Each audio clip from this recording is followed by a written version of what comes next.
world of football says normal because all of a sudden it's never been normal, is it? It's absolutely bonkers. I am joining you live from my bar. Oh wow. Well, potentially could be worth it for 30 goals a season. Hello, my name is Roshan and thank you for joining us on In 20.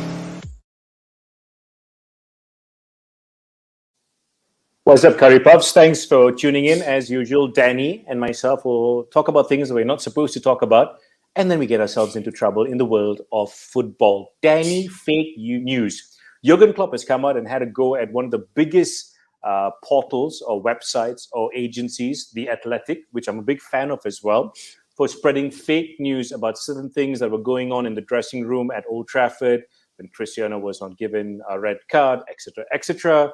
Fake news and football, hand in hand? Oh, without a doubt. And also, no smoke without fire, I would say, because I've been in many dressing rooms, where teams have been leaked. Maybe not directly to the press, but, imagine the scenario. You're expecting to play on a Friday morning. The team's going to be announced, going to do team shape, going to do set pieces. You're expecting to play, you're not playing. A lot of players get straight on the phone, ring their agent. Their agent phones somebody else, or you phone a mate and tell somebody else. And all of a sudden, the press get hold of it and the team gets leaked. Or you're not quite sure if you are going to play, and suddenly you're scrambling around for 2 extra tickets because you want your family to come and watch. Because you thought you were going to be on the bench or you didn't think you were going to be in the squad. And all of a sudden, people are going, oh, hang on, why do they need tickets so urgently? Oh, he must be playing. So there's always been instances like that. There's a lot of people around the dressing room. Most things are kept secret. But we've seen before with players on social media, friends and family at houses, then suddenly posting out on a WhatsApp group or a Snapchat group, and all of a sudden it goes viral. It's what happens. It's very, very, very difficult to keep any secrets in football. So there could have been something going on in the dressing room, but I'm a big fan of Jurgen Klopp, so I don't want him to hate me, because if I do see him, I'm going to ask for an autograph and a selfie as well. But why? But if he was saying, I can't believe Ronaldo wasn't sent off, he should have been sent off. Is that wrong? At that moment, everybody thought it was a red card until you saw the So you're thinking, well, it's not. If that comes out, big deal. It's one of those things when I look at it, it's not the worst thing in the world, but he said, is it? True, very true. But just going back to something which you just said, which is crazy from a football fan's perspective, that, team news does leak out. But have you been in a situation when you heard a few things and you went like, that shouldn't have been, out and about? Oh, definitely. There's always been instances. How come we always hear it? But maybe not. Okay. Don't get yourself into trouble. No. Again. There's always fights on the training ground. How come these get reported? How come they get out? These big arguments, these bust-ups. It's not. There's very little malice in it. It's just someone frustrated or annoyed or angry. Just venting frustrations. I don't think it's ever really done deliberately or spiteful to harm the team. It's just how it is. If you've been dropped, it's hard not to tell anybody about that. Because you're going to tell your family or you're going to tell some friends, and don't bother coming to the game now, 'cause I'm not playing. And it only takes for one of them to tell somebody else, and all of a sudden, it spreads like wildfire. So. Yeah, it's always going to happen, but I wouldn't suggest that players do it deliberately in a malicious way. I wasn't going to bring up this topic because it didn't, register, and I don't think the team for In 20 is prepared for this. But I got to ask you the question, which is a build up to what you said. You got the likes of Raheem Sterling, Van der Beek, who's come out and said things, in interviews like, if I don't get enough time, I'm going to leave, which I can't remember when I used to watch people from your era or before that come out and say something like that. Is there something wrong with the world of football right now, or are you encouraging this when players come out and speak out? I think the world of interviews has become so sterile, has become so manufactured that you do an interview, you know the answers you're going to get. You know, you've been in a situation, Roshan, where you're not allowed to ask certain questions. You know, the people running the press conference or running the interviews, right, you can ask these questions, you can ask that question. If something gets asked, you get told, right, stop the cameras, you can't ask that question. Players are well trained and well versed in the stock answer because and we've seen it, any tiny little piece of information becomes a headline and become a problem. So this is why we get it's been getting worse over the last, 10 years?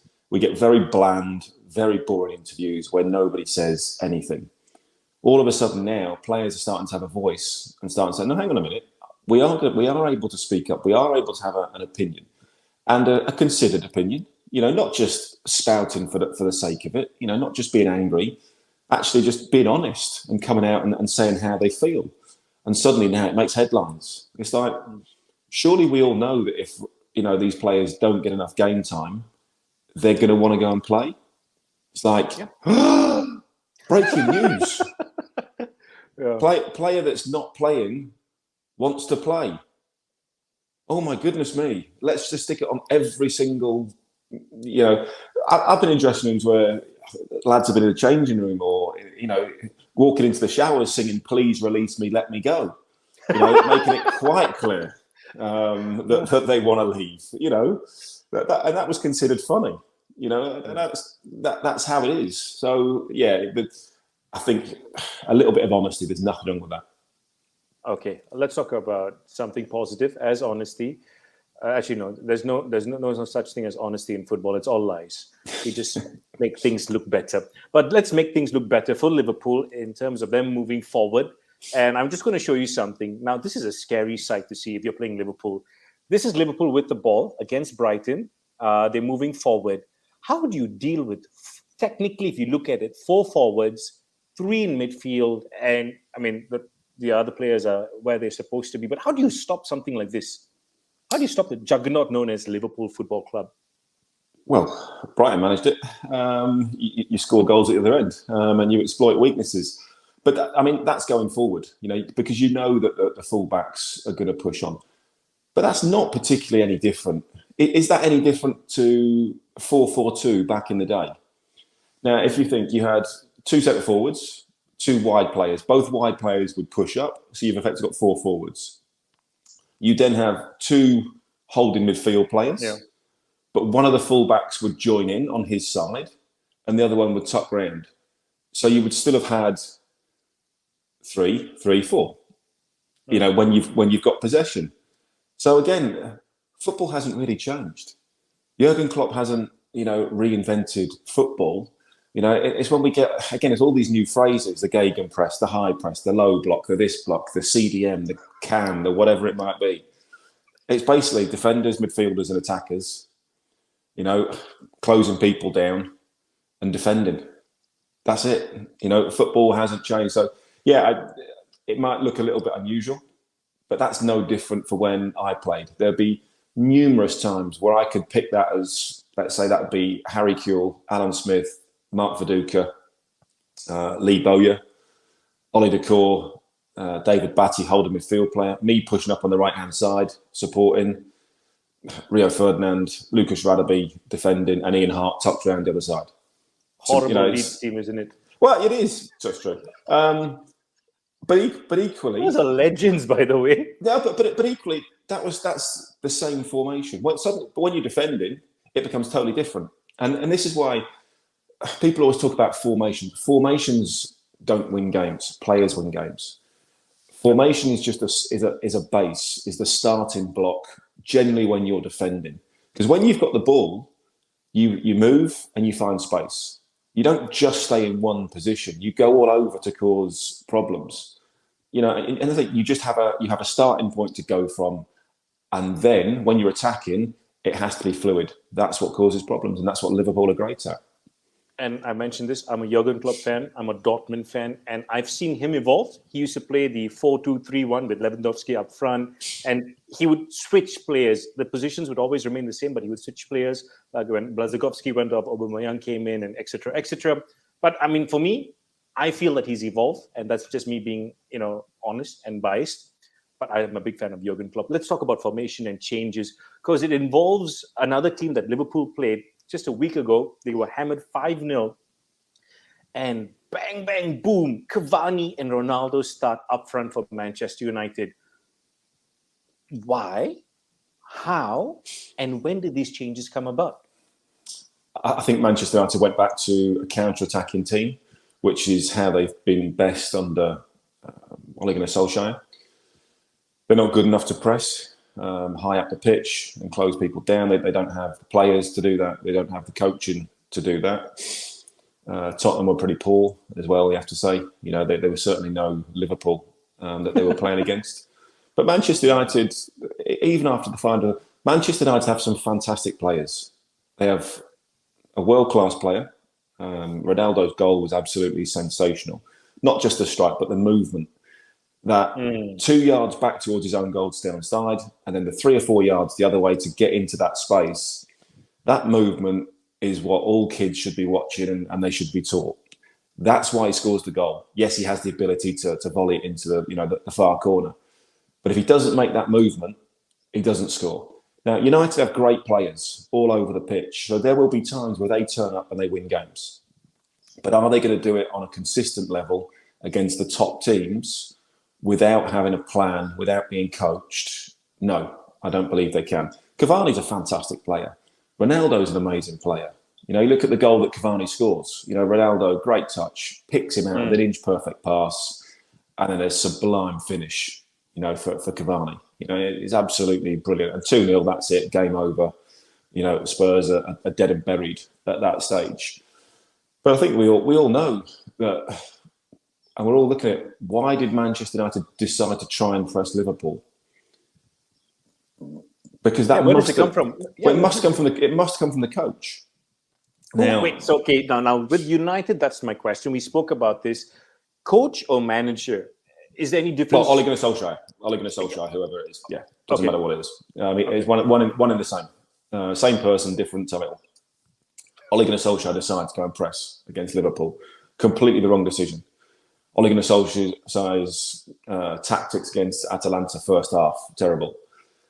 Ole Gunnar Solskjaer's game management against young boys in the Champions League, disastrous. Did not work in the slightest. Leaving Ronaldo up front on his own with 10 men to go and try and close people down, he's not going to do that. Ronaldo's a goal scorer, one of the best goal scorers we've ever seen on this planet. He's not going to chase the ball down. He's not going to work the channels. That's not what he's going to do. If you want someone to do that, that's why you need Patrick Bamford, like for Leeds, who's going to do that. He's not going to score the goals like Ronaldo's going to do, but it's a different way of playing. So I think Manchester United just reverted to type what they've done previously in the past, but they have good players. And when those good players show up, just by the fact they've got good enough players, they're going to win a certain amount of games. But you can't just do that to win a championship. You can't do that to win a Champions League, because you'll lose too many games in the process. Fair enough. It was a win, but it could have been a disastrous start for United. Yet again, problems at the back. There was a disallowed goal for Tottenham due to offside. But how? Okay, this is not a one-off. It has been happening, and that game against Liverpool just literally put it on neon lights, on top of Mount Everest, for everybody to see that there were defensive problems. How do United go about dealing with that, with the players they have and the coaching staff? Just got to be coached. You've got to work on it day in, day out. 40, 45 minutes, the back four and the two holding midfield players working on what you do. I played under Steve McLaren, was coached under Steve McLaren at England. Steve was a fantastic coach, absolutely exceptional. Obviously, he was at Manchester United when they did really, really well. Also worked under Brian Kidd at Leeds. Obviously, he was at Manchester United when they were doing fantastically well. We were drilled every single day, 30, 45 minutes, working on defensive shape, working on positions. Where should you be in this scenario? How do you cover your defender? what are sort of the spaces between, so there's no gaps, and you work as it. So the defence becomes one unit effectively. It's like you become a living organism. When one player goes forward, the other three sort of slide in and get a little bit narrower and drop the space. And then when it drops back, you spread out. But that takes time and it takes practice on the training ground. And Manchester United clearly are not doing enough of that. Okay. For a United fan out there, it was a good win, but unfortunately, reality states that there's a lot more problems than there's good. And I would like to focus on the good right now. Patrick Vieira at Crystal Palace. He's been doing some good. He's been doing brilliant. I was concerned for Crystal Palace at the start of the season when I looked at the huge turnover. Patrick Vieira was appointed quite late. They had 13, 14 players out of contract. We know when he came into the football club, huge turnover of players. Young manager, limited experience, not much more experience than Ole Gunnar Solskjaer, realistically, when he came in. But he's doing a fantastic job. But I think tactically, he's got the nous. Also, I think he's got the respect of all the players, at that football club. And they're now starting to do what he wants to do. And, it looks like their league position already. What is he doing? He's organised. First and foremost, football, all of these players, if you're a Premier League footballer, you have to be talented. End of. That's why you're not a Premier League footballer, Roshan. You can work as hard as you like. But you can work as hard as you like. Yeah, pleasure. But you're never going to be a footballer because you don't have that talent. But there are players out there with the talent that don't work hard. So they're all talented players. Patrick Vieira has now got them organised and working hard. And that's the basis for any football team. Because if you don't work hard, it doesn't matter how good you are, a team that works harder than you is always likely to beat you. Hard work beats talent. It's the worst kept secret. Of course it does. But you look at Patrick Vieira, and you know why I'm leading with this, yeah? Patrick Vieira, Arsenal. It's bound to happen. Come on. Maybe, but Mikel Arteta's doing okay at the moment in the last month. Looking a little bit better. Danny, wow, that's a life. Well, I know. It's like, we always talk about, Lampard was going to go back to Chelsea. Steven Gerrard going back to Liverpool. So Patrick Vieira to Arsenal. Football's not always as romantic as we like to think it is. So I think, Patrick Vieira won't be thinking about anything else apart from he needs to do a good job at Crystal Palace. Because if he doesn't do a good job at Crystal Palace, you get the sack and you probably don't get another job. So that may well be the case, but I think that's a way off yet. And I will back that statement with what we're seeing right now, Arteta with Arsenal and what's been going on over the past couple of seasons, and Ole Gunnar Solskjaer at Manchester United, Frank Lampard at Chelsea. Just because if you're a legend of the football club, you get a little bit of leeway from the fans. You might walk into that dressing room, and be a superstar, and everyone go, "Oh wow, look, legends coming back to the football club." But in your first 2 or 3 coaching sessions, if you're not good enough, the players will find you out. Your first 2 or 3 games, if your discipline isn't there, if your man management isn't there, players will find you out immediately. So again, respect lasts an hour of that first training session. Because if that's not good, the players aren't having you, forget it. Yeah, you're just shocked that, the likes of Arsene Wenger didn't go after Patrick Vieira. But he had Steve Bold and players like that in. He had other players come in. Freddie Lundberg came in at times. Thierry Henry came in. Don't forget, as a striker coach at one point. So they were there and thereabouts. Obviously, Patrick Vieira was at Man City, wasn't he? Yeah. And then obviously went to New York and did his coaching stuff there. So maybe it was just it was easier for Patrick to do it there rather than come back to London at the time. All right, Danny, it's been an absolute pleasure. As always, the show is called In 20. We have 20 minutes to talk about football. We focus on the Premier League, but sooner or later we'll be doing a lot more stuff. Danny, it's been an absolute pleasure. And God bless your switching of the time zones. Every time we get used to something, bang. Oh, I know. It's 7:30 a.m. over there, right? It is now, yeah. Well, nearly coming up for 8 o'clock now, yes. All right, my friend. Have a good one. I shall see you next week. And seriously, does the yellow ball come out now in the Premier League?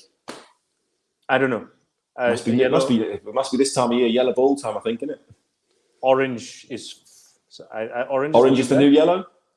I don't know. I haven't watched that TV show, but I should watch it. Danny, we're running out of time.